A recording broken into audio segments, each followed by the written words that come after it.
इस वक्त मंजर-ए-आम की टीम मौजूद है गुलशन इकबाल मोती महल पर। आज एक बड़े अहम मौजू पर हम लोग बात करने जा रहे हैं, क्योंकि मैंने बहुत प्रोग्राम्स किए हैं। मैंने सब्ज़ी मंडी पर भी प्रोग्राम किया जाके, मैंने फल मंडी पर भी किया प्रोग्राम जाके, मैंने शहर के मुख्तलिफ इलाकों में तकरीबन पूरे शहर में माजी में तकरीबन पूरे कराची शहर में प्रोग्राम्स मैं करता हुआ आ रहा हूँ।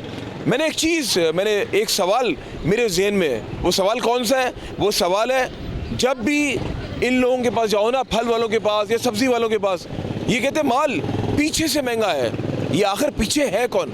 आज कोशिश करते हैं जानने की। आइए, कुछ फल वाले यहाँ पे मौजूद हैं, इनसे जानते हैं, उनसे पूछते हैं ये आखिर पीछे है कौन। ये माल जो पीछे से महंगा आता है, कौन महंगा देता है? अस्सलाम वालेकुम। वालेकुम सलाम। कैसे आप भाई? ठीक है, अल्लाह पाक का करम है। ये आपका फल की रेडी है? जी, मुझे ये बताएं कि आप लोगों का कहना ये है कि पीछे से माल महंगा आता है। ये पीछे कौन है? मंडी वाले और कौन है? मंडी वाले। जी। तो ये मंडी वाले क्यों महंगा देते हैं आपको? स्टॉक कर लेते हैं, जब बिकना शुरू हो जाता है माल फिर स्टॉक करते हैं, फिर जब रश लग जाता है उस वक्त फिर दे देते हैं। अच्छा, नहीं तो मुझे एक बात बताएं, आपने अब कोई एसोसिएशन से बात की आपने अपनी? मंडी वालों से हाँ हाँ। की है, काफ़ी बार की है, लेकिन क्या कहते हैं वो लोग? वो कहते हैं सर क्या करें, हम पीछे से और पीछे से वो अगला राह दिखाते हैं। सही, वो और पीछे भेज देते हैं। सही। मुझे ये बताओ कि